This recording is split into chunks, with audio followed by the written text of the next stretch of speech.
Hey everybody, Catherine with Clover Events here. Hope everybody is doing well.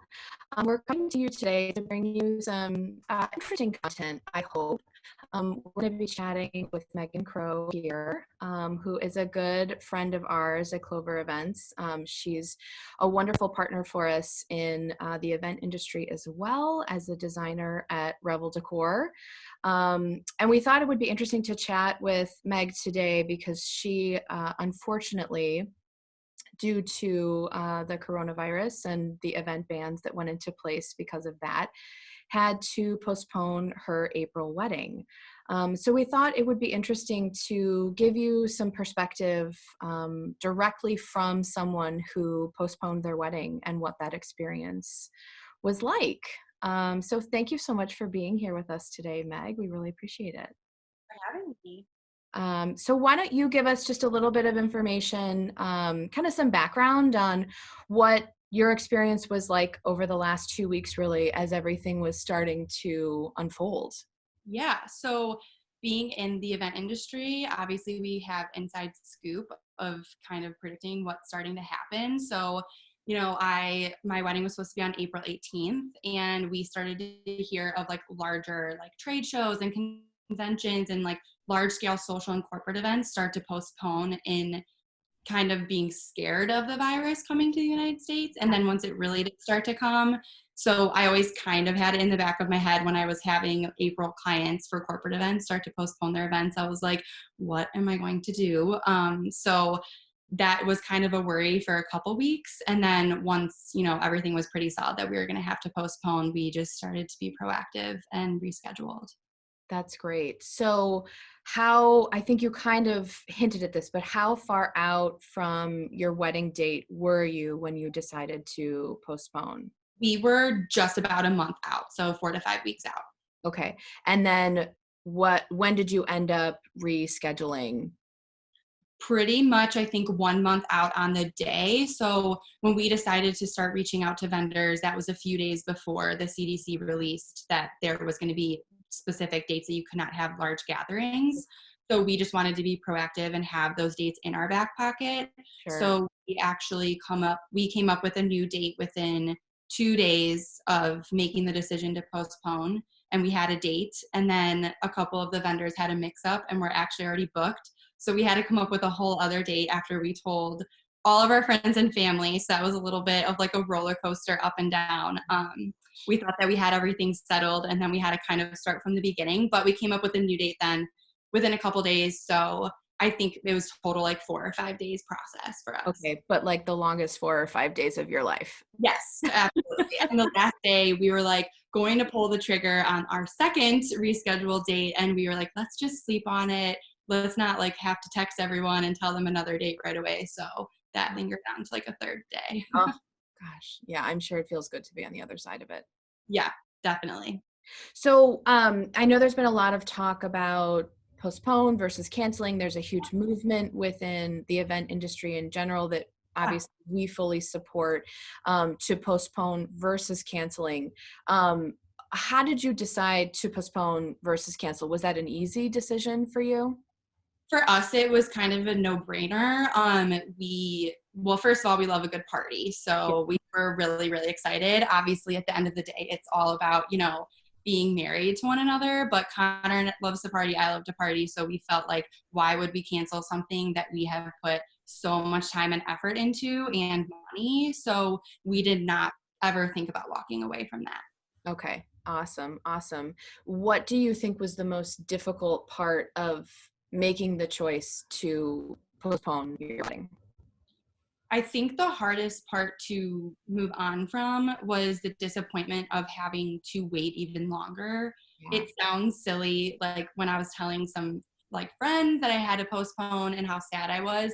I feel like sometimes it sounds silly to say out loud because it's simply at the end of the day just a new date. So when you're saying it, you're like, I shouldn't be that upset. But we went through a steady year of consistent excitement.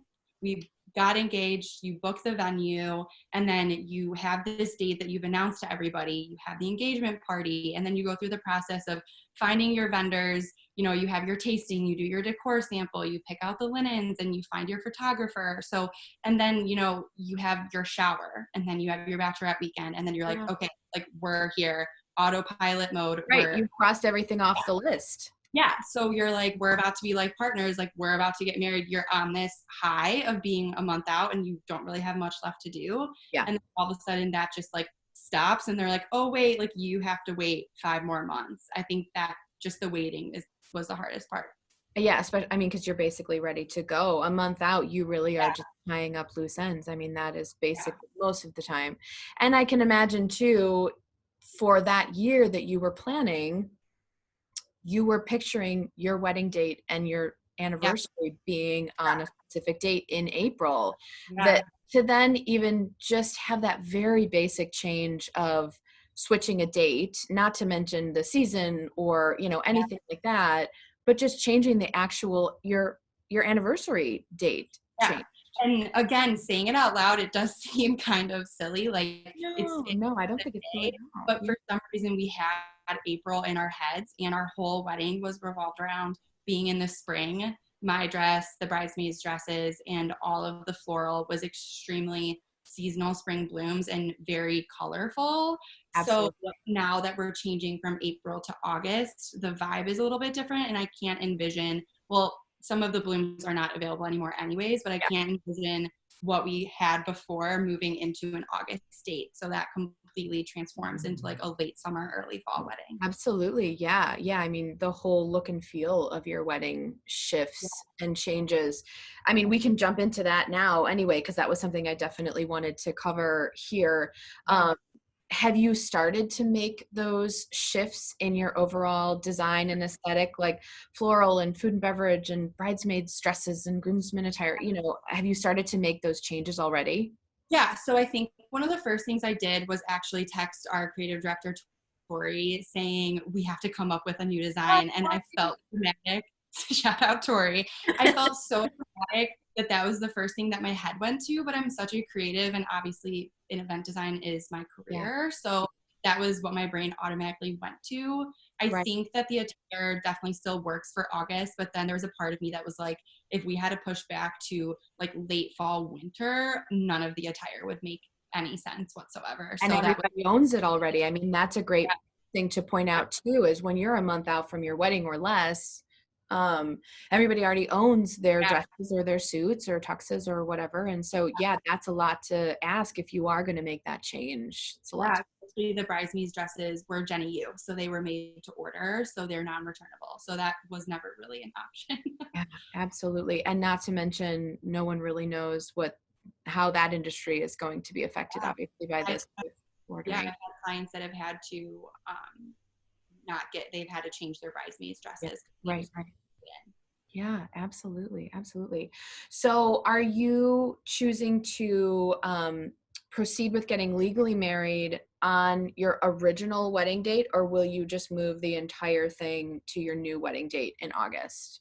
So we decided, and this was also a no-brainer, that we were going to wait. I definitely think it's a personal preference. We were attached to our original plans, but we decided to just move all of the plans to the new date. We are writing our own vows, and we feel very strongly about reading those in front of everyone in the true moment that we're getting legally married. So, and we want the party to be like in the moment, like we just got married, what is going on? Let's party and have a good time with all of our family and friends. So I felt like getting married, and obviously this is me personally, I love that people are still getting married and then waiting to have the party, but we didn't want to do that because then we felt like that was more of like an underwhelming wait for the actual celebration. Absolutely. Yeah. But that's a great thing to point out too, that that's a nice option for people if they are truly attached, very tied, sentimentally, emotionally, mentally to that original date. Yeah, of course. They can definitely still do a very small, we've seen ceremonies done over Zoom like we're doing right now. We've seen ceremonies done literally with like the couple and an officiant, because that falls under the 10 people count. So that's a great way to do it. And then just postpone your party and have just a killer party later in the year when it's safe for everybody to gather together. And we both have bigger families, so we wouldn't be able to do it under the 10-person gathering. And Absolutely. our grandmas, we definitely want to be involved, so we couldn't imagine them not being there either. So yeah, for sure. That makes so much sense. Absolutely. So share a little bit with me about what the actual steps looked like in terms of reaching out to your venue, your vendors. We know how quickly you moved, and certainly I think that served you well in this current climate. But what was the actual experience like of communicating that to them and then working with them to get everything shifted? So obviously we started with the venue. We made decisions very quickly. So we reached out to the venue. We got every single open Friday, Saturday, and Sunday date. And then we sent that to the band and the photographer, and they filled in yes, no, yes, no, yes, no. So it was really easy for us to see. Those were our top 3 priorities, knowing that, catering and decor, which is myself, I obviously be available. Right. So they can handle more than one in any given day. And I think some people don't realize that about certain vendors. Obviously, smaller florists or smaller catering companies might not be able to accommodate. So just to be aware of what your companies can take on. And then, so photography, venue, and band was our top priority. So once we linked those 3 up, then I reached out to my second tier of priorities, which was party bus, the hotel blocks, hair, makeup, Sure. things like that. Knowing that those would be easier to replace than the other 3. Not that you want to replace them, but it would be easier. Yeah, that makes a lot of sense. I think that approach is really smart. Instead of feeling overwhelmed by, if you have a team of 10 to 12 vendors and feeling like you need to get them all lined up for one specific date, which is going to be challenging to do right now. I think it's a great idea to kind of break them up into tiers. It manages your expectations a little bit better. Yeah, so we had 2 separate tiers, and we unfortunately had to say goodbye to my hairstylist, which I'm super sad about because I have a lot of hair, and she actually perfected the hairstyle that I want. Her entire Instagram is the exact hairstyle that I want. So I was a little bit sad about that. I'm still on the hunt for that vendor. Yeah, we're going to help you with that. And then we had to get new hotel blocks, which was interesting because when I was first planning, I was really, really set on these really cool hotels in West Loop that is close to the venue because I wanted my guests to have this really awesome Chicago experience with really trendy, very well interior designed hotels. That was a very big deal to me, but they weren't available anymore. So I had to find new hotels, and I completely let go of any cares and just picked the 2 first ones that I decided to reach out to and just signed the contracts. And now I realize that isn't really a big deal. That's a great perspective shift. I think that's really good awareness on your part to know like what you can let go of and what you can't let go of. And that's great advice for couples, is to really sit down and have a conversation with each other and your families about what is super important to you. And those are the people you prioritize when you're rescheduling. Absolutely. And I am one for details. And so that was very important for me to be really selective with my guest experience. But now the second time going around, I don't know if I'm just like out of fumes to like put the effort in, but I'm like, you know what? All they need is a bed to sleep in. So at the end of the day, again, it's just about Connor and I getting married. So yeah.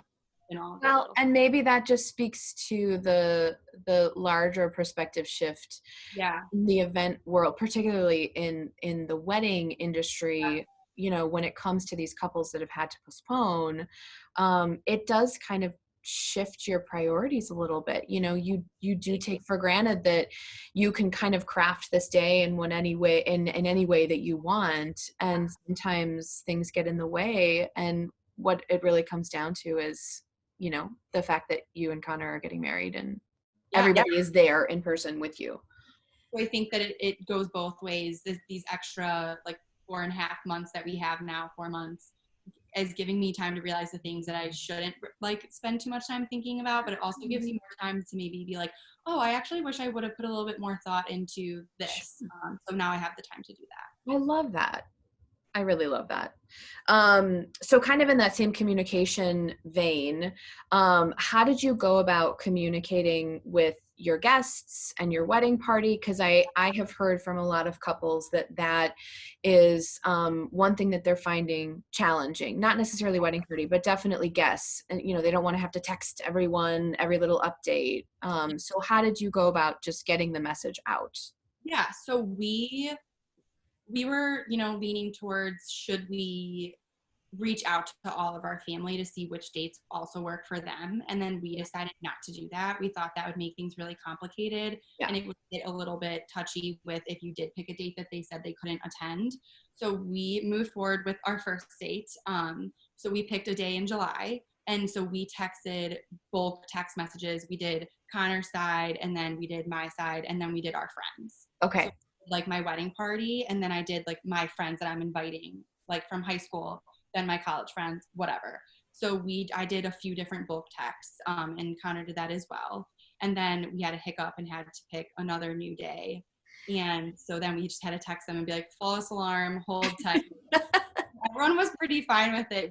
I don't have everybody's emails, so texting and phone calls was what we relied on. It was pretty easy for us.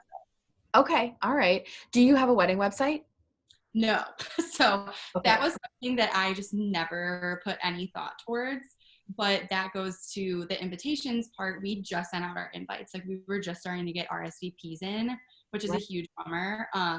So it's funny, we've actually started to still get RSVPs in from people that said no. And I'm like, well, like, the date has changed. It's funny. But send them back to them, and then they can resend them to you. Yeah. So what we're going to do, because stuffing invitations was my least favorite part of the entire process, we're going to send a one-sheet page, and we're going to have it say April 18th. Or did we say April 18th? We meant to say August 7th. And then it's going to have, then I'm going to make a website, and we're going to say, go to this website to RSVP. That's great. Yeah. So then, that's definitely something that we've been promoting with our clients as well, is, just because the future is still so unknown, and God forbid something has to change again, then you have that way of communicating with them just in a very easy and one-shot way. And I have had people ask me if I made a website previously before all this happened, and I was like, no, I really just don't think we need one. But now I kind of wish we would have, so I think it would have been easier for people to rely on that to maybe get updates from us as well. But now I am going to make one, so people and you still have the opportunity to do that, which is great. Did this impact your honeymoon plans at all? Have you had to change travel? So funny enough, we did book travel insurance. We did not do wedding insurance. We were going to go to Cabo. So when we booked Cabo, our travel agent was like, do you want to do this? And normally I wouldn't, but for some reason she had it in my head, like, you never know with weddings, like, kind of kidding. So I just actually did buy it. And thank gosh, so we got all of our money back. And we have not rebooked it yet because we are deciding if, we're just going to stay in the States, because we're not sure if we'll be able to travel. Yeah, outside. Of course. Well, that was fortuitous. That was some good foresight on her part. So we're trying to find something fun to do in the U.S., maybe, I don't know, California or something, but we're still in the process of booking that. No rush right now. Yeah, maybe do a big 5-year anniversary trip or something like that out of the country. Yeah. Roll with the punches. So you said that you did get wedding insurance. No, you did not get wedding insurance. Yeah, we did not. It honestly never crossed our mind. We never discussed it, which maybe we should have, but we didn't. Luckily, all of our vendors were extremely accommodating. So we have been able to transfer all of our deposits to the new date with no penalty. Great. That's awesome. Yeah, I know it's definitely been happening on a case-by-case basis. And some venues do obviously require that you get wedding insurance and others don't. So yeah, absolutely. So kind of just wrapping up here, this has been so awesome. What would you say has helped you most to get through this process and everything that's happened over the last 2 weeks? So I definitely think what every bride and couple and, parents and family who's involved is to really let yourself feel the emotions that you're feeling and get it out of your system. Some days I'm like, okay, let's do this. August is going to be great. And then the next day I'm extremely sad about it. So I think need to allow yourself to really feel what you are currently feeling. I also think to be calm and open is very important. I originally had a Saturday date, which I was very, very like strict on that I wanted a Saturday wedding, and now we're doing a Friday, and we were open to doing Sundays. So I think my best advice would be to be calm and open and allow yourself to just experience this as it comes. That's great advice. Really great advice. Yeah, because it's hard to manage those emotions Yeah. sometimes. Yeah. When And things are changing so quickly and things are still unknown yeah. too. And it's out of everyone's control. So your vendors, it's out of their control as well. So just from being a bride and a vendor at the same time, I've, really felt for my clients, and, your vendors want to work with you too, because they still want to execute your wedding as much as you do. Yeah. Do you think being a vendor in the event industry has kind of changed or directed the way that you've handled this situation? Yeah, Yeah.